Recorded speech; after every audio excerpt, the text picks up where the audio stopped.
옛날 옛적의 조선시대 임진왜란이 일어난 후 약 50여 년의 시간이 흘렀을 때입니다.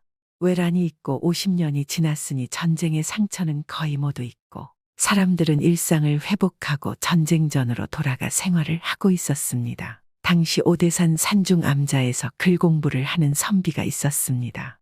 이 선비는 돌쇠라는 청년으로 집안이 대대로 정승을 지내온 명문 가문이었습니다. 돌쇠는 관직에 오를 수 있는 출중한 능력이 있었지만 어릴 때부터 본 가문의 권력의 힘을 보고는 환멸을 느꼈습니다. 당시 조선에는 위정자라는 것들이 자신의 권력을 위해 10년 이상을 함께한 중마고 친구들을 모함하고 제거하는 것입니다. 어떤 자들은 피를 나눈 자신의 형제들을 숙청하는 경우도 있었습니다. 피를 나눈 사이인데 고작 권력 하나 때문에 그런 짓을 하는 것입니다. 돌쇠는 절에 들어와 학문을 닦으며 인간사에 쓰임이 있는 방법을 찾았습니다. 이 돌쇠가 공부를 하는 암자에는 나이가 80살이 넘는 늙은 스님이 있었습니다.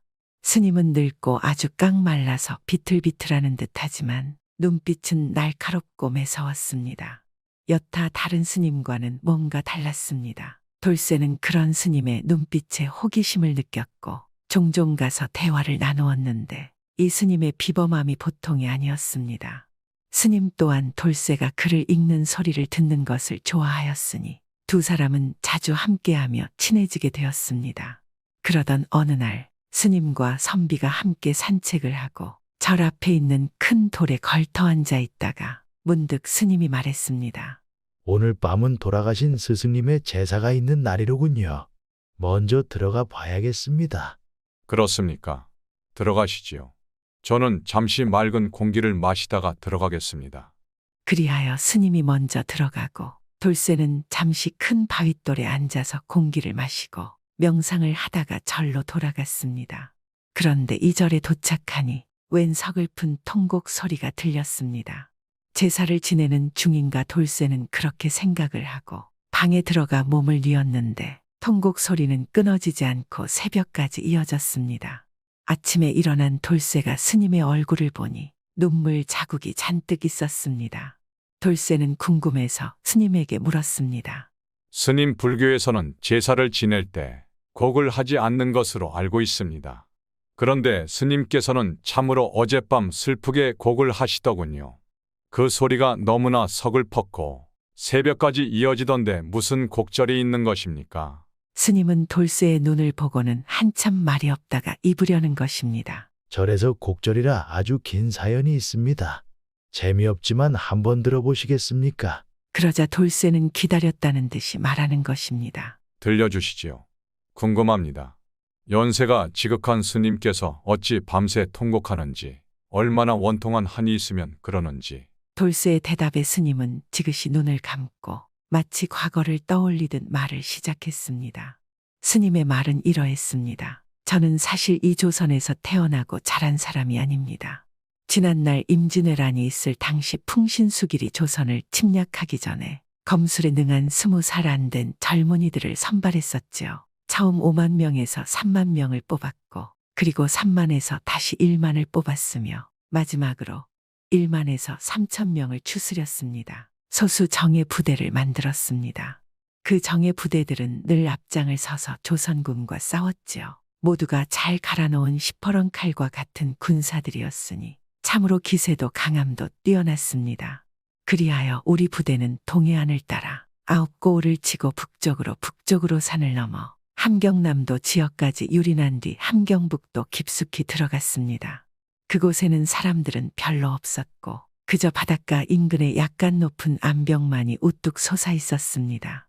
그런데 암벽 꼭대기에 허름한 옷차림의 왜소한 사내가 하나가 앉아 있었습니다. 우리는 사내를 잡기 위해 암벽 위에 조총을 쏘아댔습니다. 그런데 웬걸 그자는 엄청난 고수였습니다. 우리가 쏘는 탄환들을 모조리 검으로 튕겨냈죠. 수천 발의 탄환이 그렇게 그의 낙엽처럼 우수수 암벽 아래로 떨어졌습니다. 그때의 모습은 참으로 검의 신, 그렇습니다. 검의 신이 있다면 바로 이 사내였을 것입니다. 우리가 모두 모습에 넋을 놓아 보고만 있었지요. 그런데 갑자기 사내가 펄쩍 뛰어올라서 새처럼 날아 우리들 사이로 내려왔습니다.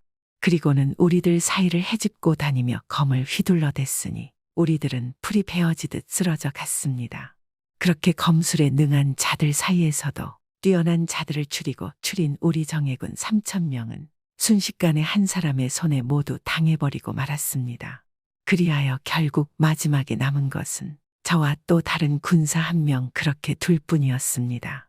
그 사람은 우리 둘을 바라보며 말했습니다. 너희 무리들 중에 내가 죽이지 않은 것은 너희 둘뿐이다. 너희가 비록 이 나라의 원수라지만 너희 모두를 다 죽일 수는 없으니 둘을 살려두려 하는데 어떻느냐? 나에게 순종하여 나를 따르겠느냐? 스님은 그렇게 뭔가 회상하면서 말을 이어갔습니다. 우리는 선택의 여지가 없으니 그저 순종하겠다고 하지 않겠습니까? 그리하여 우리 두 사람은 사내를 따라 산속으로 들어갔습니다.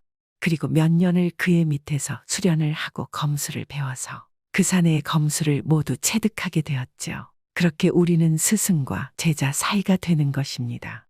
우리 셋은 팔도와 명산을 돌아다니기 시작하였는데 무척 좋았습니다. 그렇습니다. 전쟁을 하러 건너온 조선이었지만 사실 저는 사람이 배고 배이는 전쟁이 싫었습니다. 그저 아무 생각 없이 명령에만 따르다가 정신을 차리고 보면 온몸에는 조선군과 조선 사람들의 피가 묻어있던 그날들이 너무 싫었습니다. 그러니 스승님을 만난 것은 저에게는 천운이었지요. 그렇게 조선의 팔도 명산들을 유람하며 마음속으로 내가 죽인 조선인들의 명복을 빌며 다녔습니다. 우리는 어느 산에 이르면 산에서 1년을 살고 다시 산을 떠나 다른 산에서 1년을 살기를 몇 번을 반복하였습니다.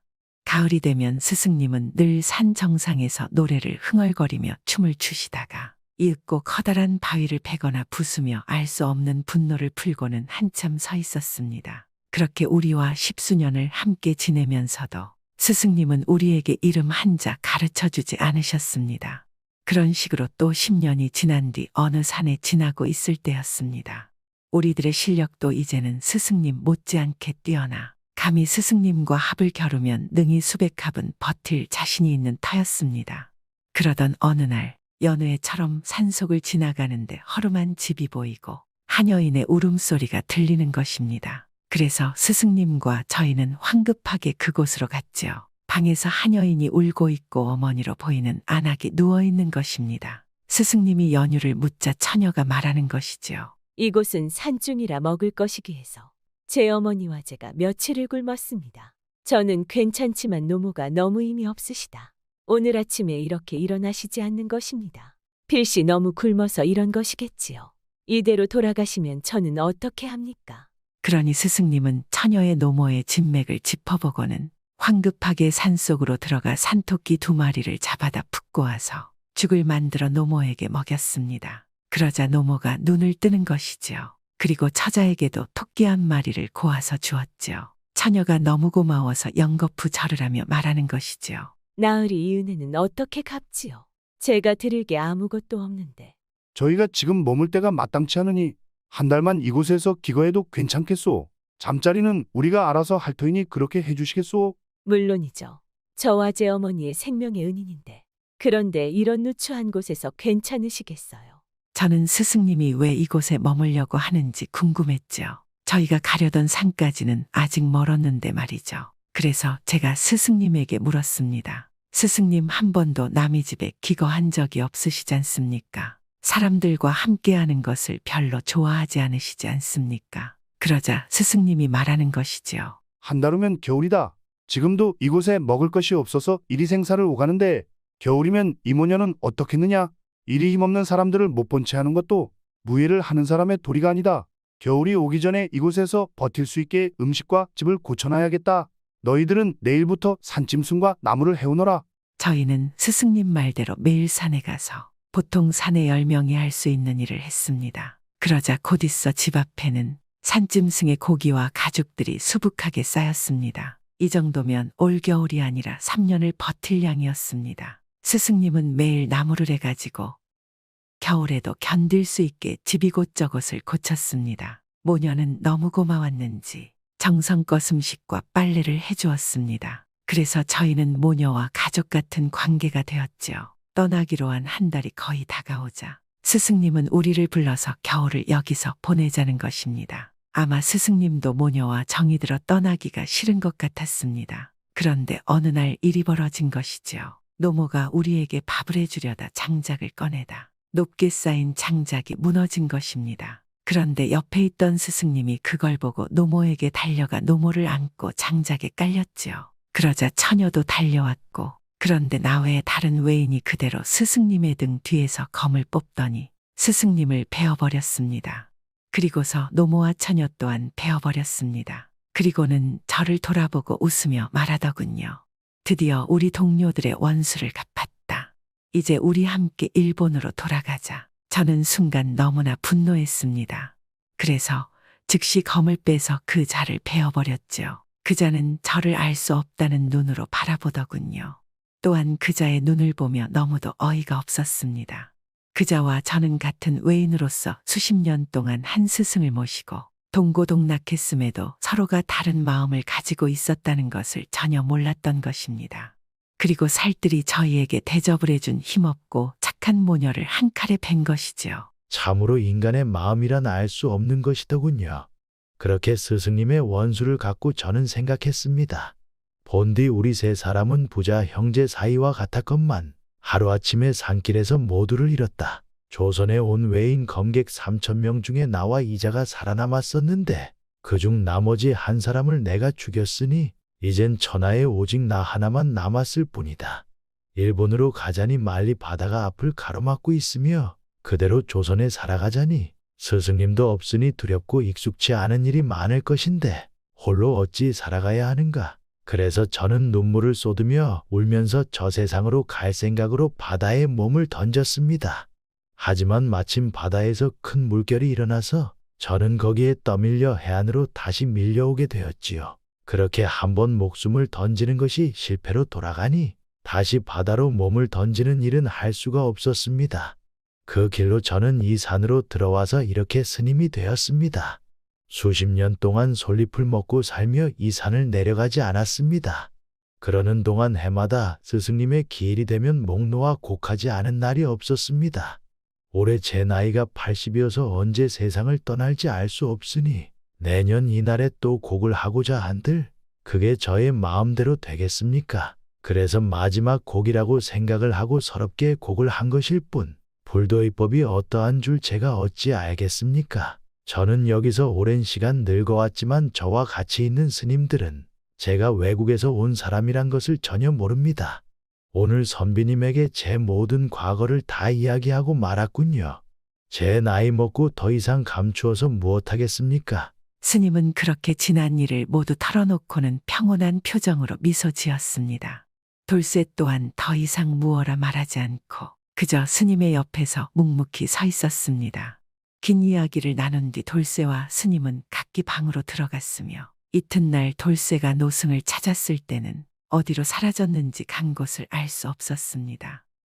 10년을 동고동락한 스승을 베고 자기들 살뜰히 대접한 모녀를 단칼에 베다니 그 외인과 권력 때문에 중마고우를 숙청하고 피를 나눈 형제들까지 모함해서 귀양 보내는 우리 가문과 무슨 차이가 있을까?